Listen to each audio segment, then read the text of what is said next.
యేసు ప్రభువారు తిరిగి లేచిన తర్వాత 7 వారాల తర్వాత వచ్చి, అంటే 50వ రోజు పెంతుకోస్తు. పెంతుకోస్తు అనే మాటకి అర్థం గ్రీక్ వర్డ్ ఏంటంటే పెంతుకోస్తి అంటే దాని అర్థం గ్రీక్ అనమాట. పెంతుకోస్తి అంటే 50th. మరి చూస్తే పాత నిబంధనలో కూడా 50వ రోజు వాళ్ళు పండగ చేసుకున్నారు. దాన్ని వాళ్ళు ఏమనేవారంటే ఫీస్ట్ ఆఫ్ వీక్స్ అనమాట. 7 వారాల పండుగ అనమాట. దేవునికి స్తోత్రాలు చెల్లిద్దాం. పాత నిబంధనలు లేవికాండం కానీ ద్వితీయోపదేశకాండం అవి మీకు నేను చూపించట్లేదు, కానీ అవన్నీ వారాల పండుగని పిలిచేవారు వాళ్ళు. అదే నూతన నిబంధనకు వచ్చేసరికి ఈ పెంతుకోస్తు పండుగ వారాల పండుగ కాదు, కానీ సంఘం ఒక పుట్టుక దినం. ఇది చర్చ్ బర్త్డే అనమాట ఈరోజు. దేవునికి స్తోత్రాలు చెప్పండి అందరూ కూడా. సంఘం పుట్టింది, దేవునికి స్తోత్రాలు చెల్లిద్దాం. యాక్చువల్గా మన పుట్టుక దినానికి అందరం కేకులు కోస్తాం, కానీ సంఘ పుట్టుకు కూడా మనం ఏం చేయాలి, కేక్ కట్ చేయాలి. దేవునికి స్తోత్రాలు చెల్లిద్దాం. 2026 సంవత్సరాల క్రితం యేసు ప్రభువారు వచ్చిన తర్వాత ఆయన 33.5 సంవత్సరాలు జీవించి 3.5 సంవత్సరాలు 30 సంవత్సరాల తల్లిదండ్రుల దగ్గర 3.5 సంవత్సరాలు విరామం లేకుండా పనిచేసి మనందరి కొరకు చనిపోయి తిరిగి లేచి వెళ్ళిపోతూ ఆయన ఒక వాగ్దానం చేసి వెళ్ళారు. ఏమనో తెలుసా? ఇదిగో నేను మీకు ఏమని చెప్పారండి ఒకసారి చూడండి. యోహాను సువార్త 16:7లో ఈ విధంగా చెప్పారు. ఏమనంటే యోహాను సువార్త 16:7లో ఈ మాట అయితే నేను మీతో సత్యము చెప్పుచున్నాను, నేను వెళ్ళిపోవటం వలన మీకు ప్రయోజనకరము. నేను వెళ్ళని ఎడల ఆదరణకర్త మీ యొద్దకు రాడు, నేను వెళ్ళిన ఎడల ఆయన మీ యొద్దకు వచ్చును. దేవునికి స్తోత్రాలు చెల్లిద్దాం. చూసారా, యేసు ప్రభు వారు వెళ్ళడం వల్ల మనకి ఎంత మేలైందంటే, ఆయన వాగ్దానము చేసిన ఆదరణకర్త, తెలుగులో ఏం చేశారంటే కంఫర్టర్, ఆదరణకర్త అని, ఇంగ్లీష్లో హోలీ గోస్ట్ అని, హోలీ స్పిరిట్ అని, తర్వాత కంఫర్టర్ అని రకరకాలుగా దాన్ని సంబోధించారు. కానీ యేసు ప్రభు వారు వెళ్ళిపోవడం వల్ల యేసు ప్రభు వారే ఆత్మస్వరూపిగా మన మధ్య ఆయన ఏం చేశారు తెలుసా, సంచారం చేశారు. దేవునికి స్తోత్రాలు చెల్లిద్దాం. 50వ రోజు ఏం జరిగింది? యేసు ప్రభు వారు వెళ్ళిపోతున్నప్పుడు వీళ్ళందరూ కూడా బాధపడి యేసు ప్రభు వారు వెళ్ళిపోతూ ఒక మాట చెప్పారు. ఏమనంటే, అయ్యా మీరు రక్షణ పొందారు, మంచిదే, నాతో పాటు తిరిగారు, నాతో పాటు సంచరించారు, రొట్టెలు పంచారు, అద్భుతాలు చూచారు, నాతో అడుగులు అడిగేసి నడిచారు, నా పక్కనే ఉన్నారు, అన్నీ మంచిదే. కానీ ఇప్పుడు నేను మిమ్మల్ని వదిలి వెళ్ళిపోతున్నాను కాబట్టి, నాతో ఉన్నప్పుడు మీరు కూడా వెళ్ళి దెయ్యాలను వదలగొట్టారు, రోగాలు స్వస్థపరిచారు, నేను ఇచ్చిన అధికారంతో ఎన్నో కార్యాలు మీరు చేశారు. ఇప్పుడు నేను మిమ్మల్ని వదిలి వెళ్ళిపోతున్నాను, అనాథలుగా మిమ్మల్ని నేను విడిచిపెట్టను. నేను వెళ్ళి ఏం చేస్తాను తెలుసా, మీకు ఒక ఆత్మస్వరూపి అయిన ఆదరణకర్తను మీకు పంపిస్తానని చెప్పాడు. అందుకే మీరు ఎక్కడికి వెళ్ళొద్దు, మీరందరూ కూడా ఏం చేయాలంటే యెరూషలేములో ఉండి దాని కొరకు కనిపెట్టుడి అన్నాడు. కనిపెట్టుడు అనగానే వీళ్ళందరూ కూడా ఏం చేశారు, యెరూషలేముకి వెళ్ళి అక్కడ కూర్చుని ప్రభు దగ్గర ప్రార్థన చేస్తున్నారు. అయ్యా నువ్వు ఏదో ఆదరణకర్త ఇస్తానన్నావు, అయ్యా ఆదరణకర్త మాకు కావాలి కావాలి కావాలని 120 మంది మేడగదిలో కూర్చుని వాళ్ళందరూ మొర్ర పెడుతూ ఉంటే 50 రోజు ఏం జరిగిందంటే, ఆకాశం నుంచి పరిశుద్ధాత్ముడు ఈ లోకానికి వాళ్ళు కూర్చున్న ప్రదేశంలో ఆయన రావడం జరిగింది. ఆయన మీదకి రావడం, వాళ్ళందరి మీదకి రావడం జరిగింది. వాళ్ళందరూ పరిశుద్ధాత్మతో నింపబడ్డారు, శక్తితో నింపబడ్డారు, అన్య భాషలు మాట్లాడుతూ వాళ్ళందరూ ఏంటారంటే ఎప్పటి వరకు ఉన్న మానవ శక్తి కన్నా అతీతమైన ఒక డునామిస్ పవర్ ఏం చేసిందంటే వాళ్ళని ఆవరించేసింది. దేవునికి స్తోత్రాలు చెల్లిద్దాం. అప్పటి నుంచి సామాన్యులైన చేపల పట్టే జాలర్లు ఏమైపోయారో తెలుసా, అనేకులను ఆశ్చర్యపరిచేవారుగా, అనేకుల్ని భూమిని తలకిందులు చేసేవారుగా వారు ఎలా అయిపోయారంటే, ఒక పరసంబంధమైన శక్తితో వాళ్ళ సంబంధికులుగా మారిపోయి ఆ శక్తిని ధరించుకొని అపవాది యొక్క కోటగోళ్ళని కూలుస్తూ దేవుని రాజ్యాన్ని స్థాపించడానికి కావలసిన సామర్థ్యముతో కూడిన పరిచర్య వారు చేశారు. దేవునికి స్తోత్రాలు చెల్లిద్దాం. అందరు చప్పట్లు కొట్టి దేవునికి స్తోత్రాలు చెప్పండి. ఈరోజు చాలామంది బిడ్డలు రక్షణ పొందుతున్నారు. రక్షణ పొంది ఏదన్నా శ్రమలు వచ్చినాయో కష్టాలు వస్తే ఇది మనకు కలిసి రాదని పారిపోతున్నారు కొంతమంది భయపడి అమ్మో ఏమన్నా మరి నేను ప్రభువుని నమ్ముకున్నాను అని ఎవరికన్నా తెలిస్తే నా ఉద్యోగం పోద్దో, లేకపోతే నా పిల్లలకి చదువులకి కావలసిన రాయితీలు రావో, లేకపోతే గవర్నమెంట్ ఇచ్చిన వెసులుబాట్లు నాకు ఉండవో అని చెప్పి చాలామంది భయంగా బ్రతుకుతూ బాహాటంగా నేను యేసు ప్రభు బిడ్డనని చెప్పే స్థితిలో ఈరోజు చాలామంది క్రైస్తవులు లేరు. అంటే వాళ్ళలో ఏమీ లేదు. వాళ్ళు ఏం చేశారు? దేవుని శక్తి మీద ఆధారపడకుండా పరసంబంధమైన ఎబిలిటీ అంటే పరసంబంధమైన శక్తి మీద ఆధారపడకుండా వారి సొంత శక్తి చేత, సొంత బలము చేత, వాళ్ళ యొక్క పంచేంద్రియాలు లేకపోతే వాళ్ళు సెన్సెస్తో ఆలోచిస్తూ అమ్మో ఇది లేకపోతే మన బ్రతుకేమైపోద్దో, అవసరమైతే ప్రభునన్నా వదులుకుందాం కానీ ఇది మాత్రం వదులుకోవద్దు, లేకపోతే మనకు వచ్చే పోగొట్టుకోకూడదని చాలామంది ఆలోచనతో బ్రతుకుతున్నారు. ఆ పరిస్థితిని నువ్వు అధిగమించాలి అంటే పెంతుకోస్తు అనుభవం నీకు ఉంటేనే పరిస్థితులన్నీ నువ్వు అధిగమించగలుగుతావు. అర్థమైన వాళ్ళు దేవునికి స్తోత్రాలు చెప్పండి. కాబట్టి ప్రభు వారికి అర్థమైంది, నేనున్నంతకాలం వీళ్ళు బాగానే ఉన్నారు, నేను ఉన్నా సరే, నేను కంటికి కనబడుతున్నా సరే, నాకు పెడుతున్న శ్రమలకు ఏం చేశారు? శిష్యులంతా పారిపోయారు. నాకు పెడుతున్న కష్టాన్ని చూసి పేతురైతే ఆయన ఎవరో నాకు తెలియదని చిన్న పిల్లకే భయపడిపోయాడు, అబద్ధాలాడేశాడు. ఎంతో భయంకరంగా ఎవరి కాళ్ళు వెళ్ళిపోయి ఏం చేశారో తెలుసా? మళ్ళీ వాళ్ళు పాత వృత్తిలోకే వెళ్ళిపోయారు. 3.5 సంవత్సరాలు ప్రభు వెంట పెట్టుకొని పోషించి అద్భుతాలు చెప్పి టీచింగ్ చేసి ఉపమానాలతో ఎంత బోధించిన బోధ వాళ్ళ దగ్గర నిలబడలేదో. వాళ్ళు మళ్ళీ పాత జీవితానికే వెళ్ళిపోయారు. ఇశ్రాయేలును ఎప్పుడు ఐగుప్తు వెనక చూచినట్లుగానే పేతురు శిష్యులందరూ చల్లాచెదురైపోయి యేసయ్యకి పెడుతున్న శ్రమలు, సిలువ మరణం చూసి వాళ్ళ గుండె భయపడిపోయి అదిరిపోయి పారిపోయారు ఎవరికి వాళ్ళు. అటువంటి వారిని సమకూర్చి వారి శక్తి చేత అయితే వారు పారిపోతారని దేవునికి తెలిసి వారికి ఒక డునామిస్, ఒక పరసంబంధమైన శక్తిని వాళ్ళకు అనుగ్రహించి వాళ్ళని ఏం చేశారో తెలుసా? భూమిని తలకిందులు చేసే వ్యక్తులుగా ఈ పరిశుద్ధాత్ముడు పెంతుకోస్తు దినం వాళ్ళని మార్చివేసేది. దేవునికి స్తోత్రాలు చెల్లిద్దాం.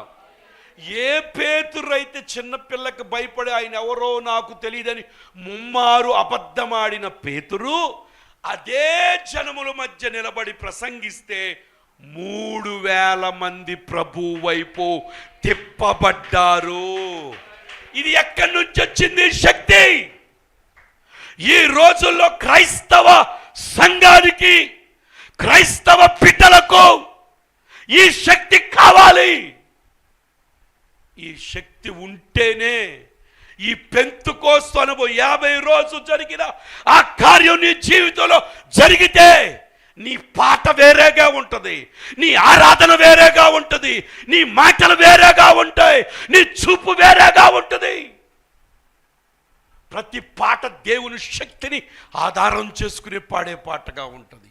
ఆ పాట పాడుతుంటే దేవుని శక్తి కనపడుద్ది, ఆ పరిశుద్ధాత్మ శక్తి ఆవరిస్తుంది. ఆ సెన్సెస్ అర్థమవుతుంది మనకి. ఏసీ రూమ్లోకి రాగానే ఏ విధంగా అయితే బాడీ అబ్బా ఎంత చల్లగుందని అనిపిస్తుందో, ఆ పరిశుద్ధాత్మతో ఆవరించబడిన ప్రదేశంలో ఆ పరిశుద్ధాత్మ నింపబడిన వారు ఆరాధన చేస్తూ ఉంటే అడుగు పెట్టగానే ఏమవుతుందో తెలుసా?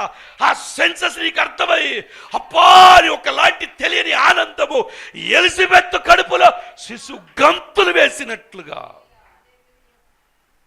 అంతేగాని లేకపోతే పైన కొట్టుకుంటూ ఎప్పుడు ఆపేద్దామా, వెళ్ళిపోయి కూర్చుందామన్న పరిస్థితిలోకి వస్తాం మనం. దేవునికి స్తోత్రాలు చెల్లిద్దాం.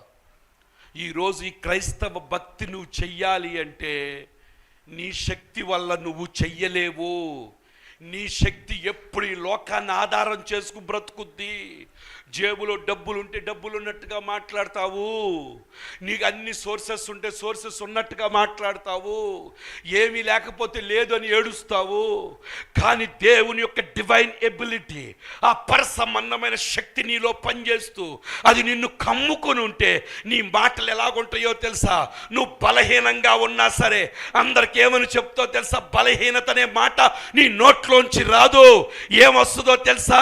నన్ను బలపరచువా అని యందు నేను సమస్తము చేయగలను. ఆయన శక్తి నాలో పనిచేస్తుంది. మీకు అర్థం కాదేమో, చూచేవారికి నా రిపోర్ట్ మీకు తెలుసు, చూచేవారికి నా స్థితి మీకు తెలుసు. మీకు తెలియని స్థితి నాలో పనిచేస్తుంది, మీకు తెలియని శక్తి నాలో పనిచేస్తుంది, ఆ దునామీ శక్తి నాలో పనిచేస్తుంది. నేను ఎప్పుడు బలహీనున్నో అప్పుడు నేను బలవంతుణ్ణి. దేవునికి స్తోత్రాలు చెల్లిద్దాం. హల్లెలూయా. కొంతమంది మందిరకు రావట్లేదంటే బాగోపోతే ఎట్టొస్తామండి? దేవుని సంధికి రోగగ్రస్తులందరినీ, బాగోనోళ్ళని ప్రభు దగ్గరికి తెచ్చారు.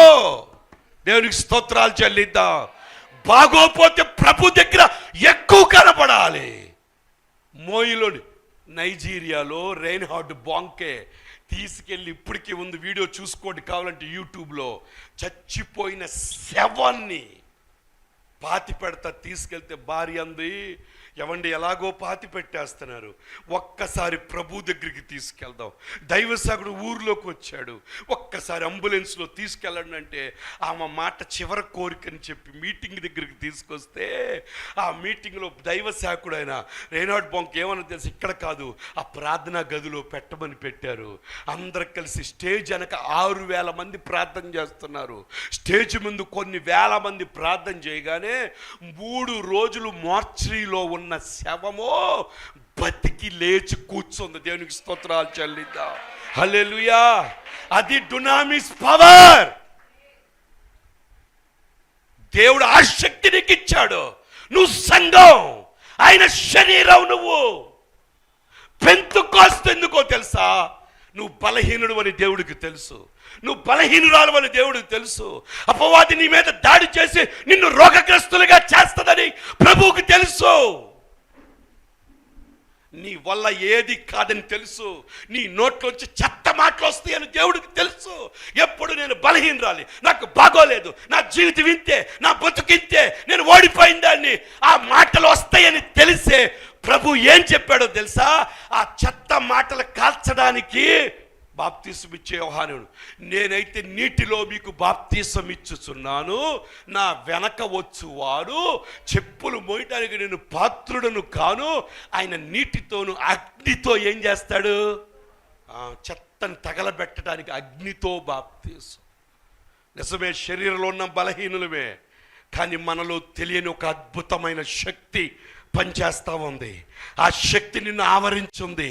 నీకు సాతానుగాడు ఎంత గుడ్డితనం, ఎంత మందబుద్ధి తెచ్చాడంటే నీ తల మీద అగ్ని నాలుకలన్న సంగతే నువ్వు మర్చిపోయావు. పరిశుద్ధాత్మతో నింపబడ్డావన్న సంగతే మర్చిపోయావు. నీ శరీరము పరిశుద్ధాత్మకు ఆలయము అన్న సంగతే నువ్వు మర్చిపోయి ఎంతసేపు నువ్వు ఎలా తెలుసా? మట్టి దానివి, మట్టి అనుకుంటున్నారు. ఈ మట్టిని దేవుడు ఏం చేశాడో తెలుసా? పరలోకమన్ సంబంధమైన ఆదాముని మట్టితో చేసి పరలోక సంబంధమైన దేవుడు ఆ నాసికా రంధ్రంలో మట్టిలో ఏం ఊదాడో తెలుసా? జీవాత్మను ఊదగా మట్టి మనిషిగా మారాడు. దేవునికి స్తోత్రాలు చెల్లిద్దాం. నువ్వు చెత్తని తెలుసు, నువ్వు మట్టికి వెళ్ళిపోతావని తెలుసు, నీ గర్భవేదన తెలుసు, నీకు శ్రమలు తెలుసు, నీ కష్టాలని తెలుసు, నువ్వు ఎప్పుడు కూడా ఓడిపోయేదాన్ని మాట్లాడతావని తెలుసు. ఆ మాటలు మార్చడానికే పెంతుకోస్తు దినాన దేవుడు ఆ యొక్క అగ్నిని భూమి మీదకి పంపించాడు. దేవునికి స్తోత్రాలు చెల్లిద్దాం. హల్లెలూయా. It's a divine ability. పరసంబంధమైన సామర్థ్యము, దాన్ని డునామిస్ అన్నారు. ఆ డునామిస్ పవర్తో నువ్వు నింపబడితే నువ్వేం మాట్లాడతావు తెలుసా? నీ మాటలు చాలా వింతగా ఉంటాయి. అసాధ్యమైన కార్యాలు నువ్వు కళ్ళు ఎలా చూస్తాయి తెలుసా? ఇది అయిపోతుంది అనిపిస్తుంది. దేవునికి స్తోత్రాలు చెల్లిద్దాం. హల్లెలూయా. ఎప్పుడు కూడా నువ్వు తక్కువగా చూసుకో, ఎప్పుడు కూడా ఓడిపోయే స్థితిలో నువ్వు ఉండవు. ఎప్పుడు కూడా ఎలాగుంటాయో తెలుసా, నీ మాటలు ఎదుటి వాళ్ళకి అసూయ పుట్టించే మాటలుగానే ఉంటాయి. దేవునికి స్తోత్రాలు చెల్లిద్దాం. హల్లెలూయా, హల్లెలూయా. ఏంట్రా ఇలా మాట్లాడుతున్నాడు? అవును, నీలో పనిచేసేది మామూలు శక్తి కాదు, మృతులలో యేసయ్యను లేపిన శక్తి నీలో పనిచేస్తుంది. కాబట్టి ఆ శక్తితోనే నువ్వు బ్రతుకుతావు. దేవునికి స్తోత్రాలు చెల్లిద్దాం.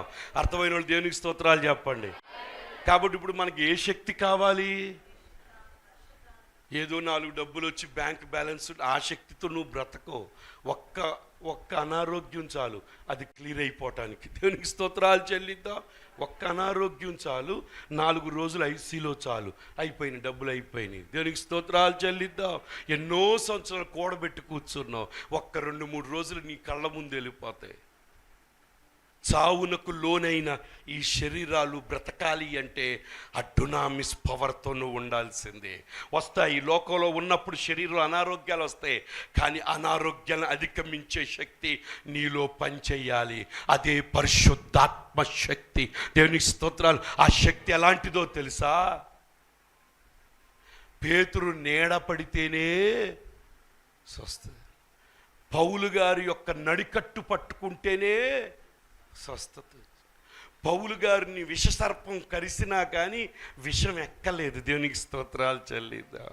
భక్తులు చాలామంది, మదర్ తెరీసా కలరా వచ్చినప్పుడు కలకటాల్లో వారు వాంతులు చేతుల్లో పట్టిన ఆమెకి కలరా రాలేదు. దేవునికి స్తోత్రాలు చెల్లిద్దాం. హల్లెలూయా. ప్రియమైన దేవుని బిడ్డలు, ఇది ఒక కవచం లాంటిది. పరలోకం నుంచి దేవుడిచ్చిన ఒక కవచం, ఒక అగ్ని కవచం. గెహజీ అన్నాడు, ఏలినవాడా, వచ్చేసారు సైన్యము. అమ్మో, మనల్ని పట్టుకోవడానికి వచ్చారు, చుట్టూ సరెండర్ అయిపోయారు, గుర్రాలు బళ్ళాలతో వచ్చేశారు, ఏలినవాడా అని చెప్పితే ఎలీషా ఏమన్నాడు? గెహజీ ఏం చేశాడు తెలుసు? గెహజీ, అయ్యా వీడు కళ్ళు తెరువయ్యా అనగానే, కళ్ళు తెరవగానే ఏం కనపడి తెలుసా? వాళ్ళు గుర్రాలతో ఉన్నారు, వీళ్ళు చుట్టూ ఏముందో తెలుసా? అగ్ని రథాలు తిరుగుతున్నాయి. ఈరోజు ఒక మాట చెప్తున్నాను, ఎక్కడి నుంచి చూస్తున్నావో నాకు తెలియదు. ఇక్కడ కూర్చున్న వారితో కూడా నేను చెప్తున్నాను, నీ కంటికి నీకు కనబడట్లేదేమో, కానీ దేవుని యొక్క అగ్ని రథాలు నీ చుట్టూ తిరుగుతున్నాయి. ఆ రోగం నిన్నేమి చేయలేదు, ఆ యొక్క బాధలు నిన్నేమి చేయలేదు. అపవాది నీ మీద బాగా దాడి చేస్తున్నాడు, నిన్ను కృంగదీయాలని ప్రయత్నిస్తున్నాడు. నిన్ను చాలా ఏ విధంగా నిన్ను పాడు చేసి, ఏ విధంగా దేవుని నామానికి నీ ద్వారా అవమానం తేవాలని ప్రయత్నిస్తున్నాడు. కానీ వాడికి తెలియని సత్యం ఏంటో తెలుసా?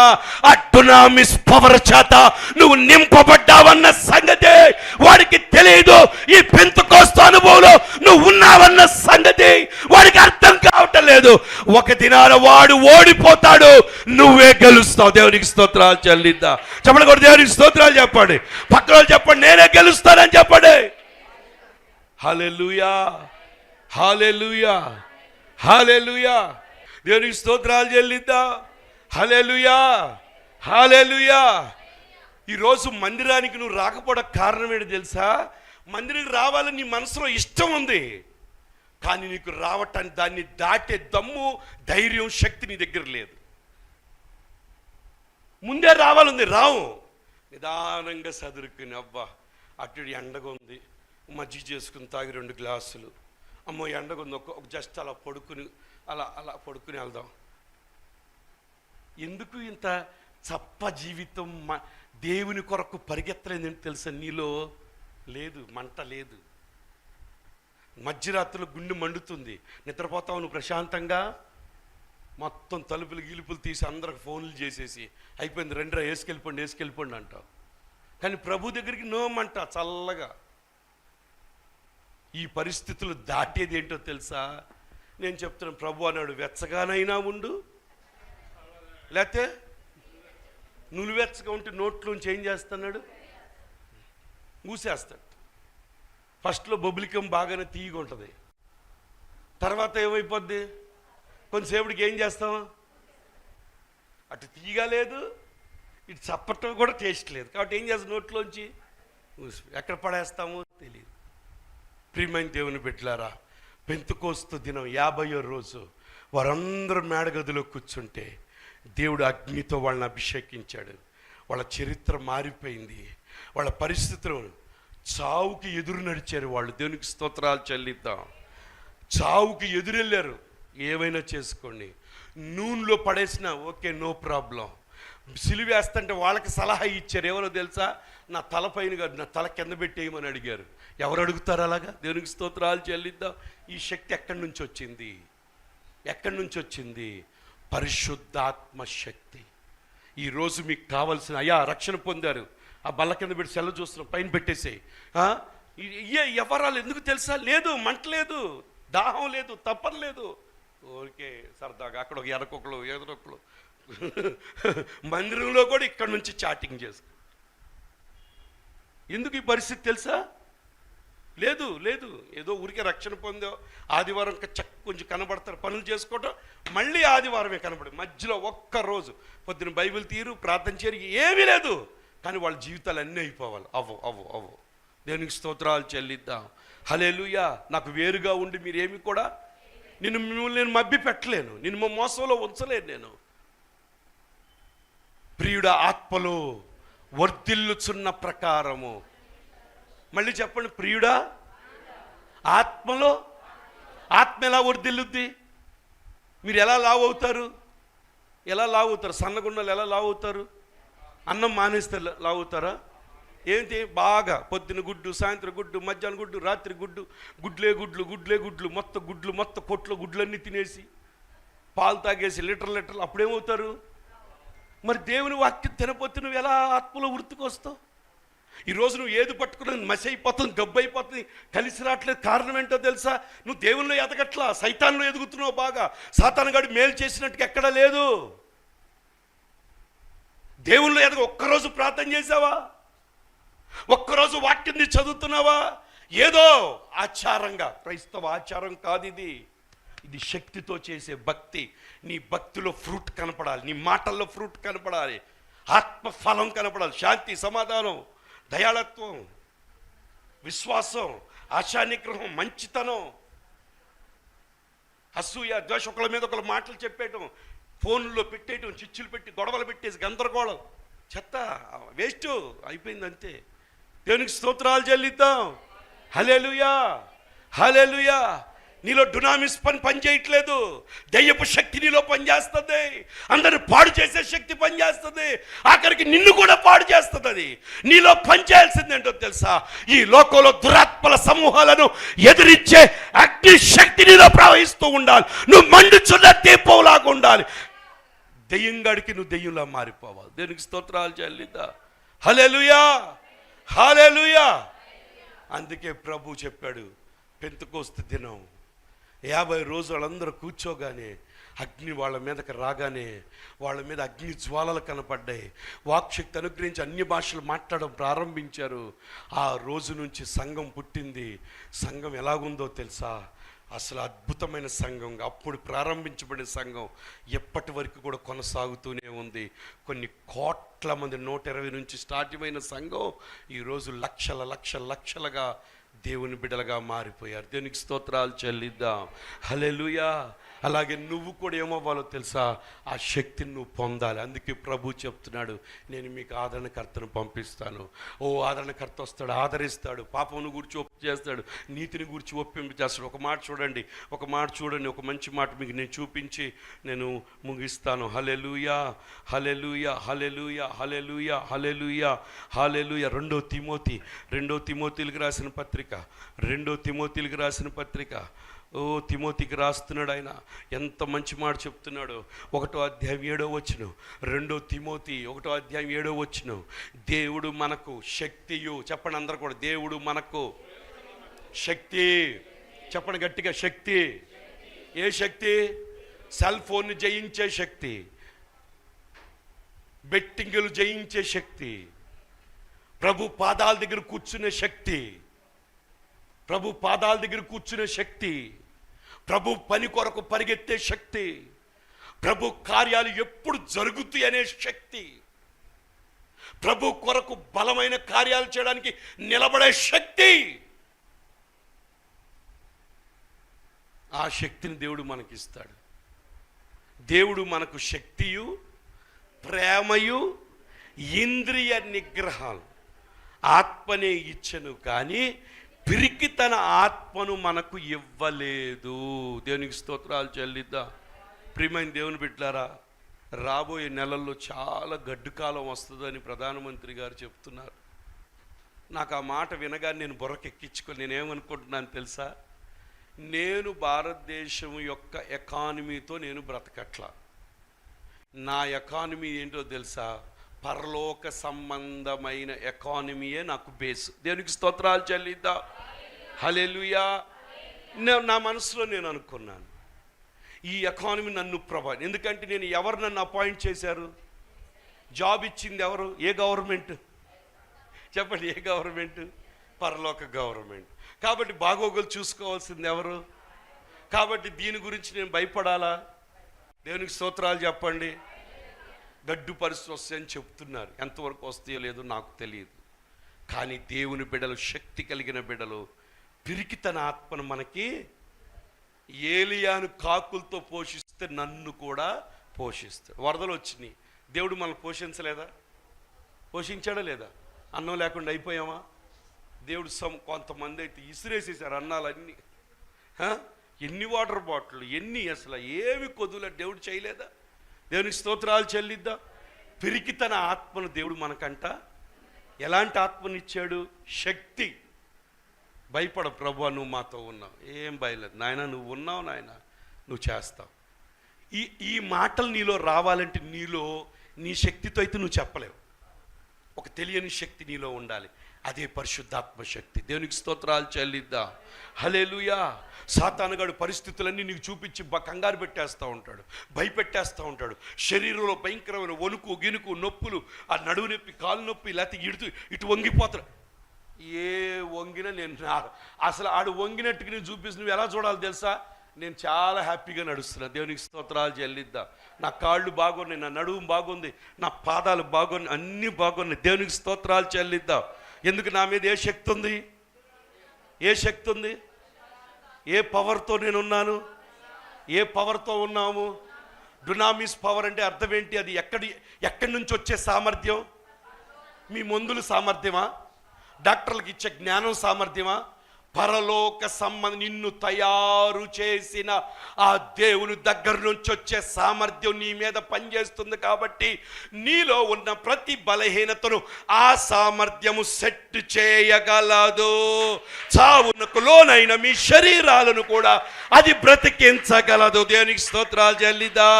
నాలో ఉన్నవాడు లోకంలో ఉన్నవాని కంటే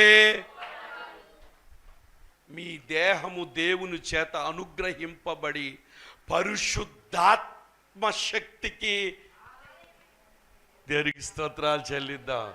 బ్రతికేది నువ్వు కాదు, నీలో తెలియని ఒక శక్తి ఏం చేస్తుందో తెలుసా? పనిచేస్తుంది. దేవునికి స్తోత్రాలు చెల్లిద్దాం.